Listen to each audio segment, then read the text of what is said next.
17-18 ফেব্ৰুৱাৰীত মই শুনিছোঁ যে নিৰ্বাচনী আয়োগৰ দল অসমত আহিব আৰু নিৰ্বাচনী আয়োগে সকলো ৰাজনৈতিক দলৰ লগতে কথা পাতে, ৰাজ্য চৰকাৰৰ লগতো কথা পাতে, বিষয়াসকলৰ লগত প্ৰস্তুতিৰ বুজ লয়। ৰাজ্য চৰকাৰে বিহুৰ আগতে নিৰ্বাচন অনুষ্ঠিত কৰিবৰ বাবে নিৰ্বাচনী আয়োগক অনুৰোধ জনাব।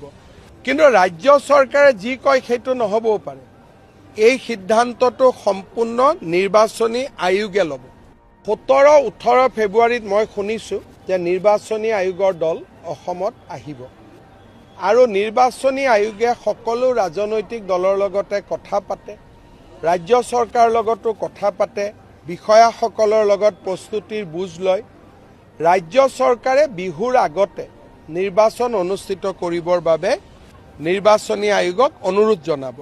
কিন্তু ৰাজ্য চৰকাৰে যি কয় সেইটো নহ'বও পাৰে।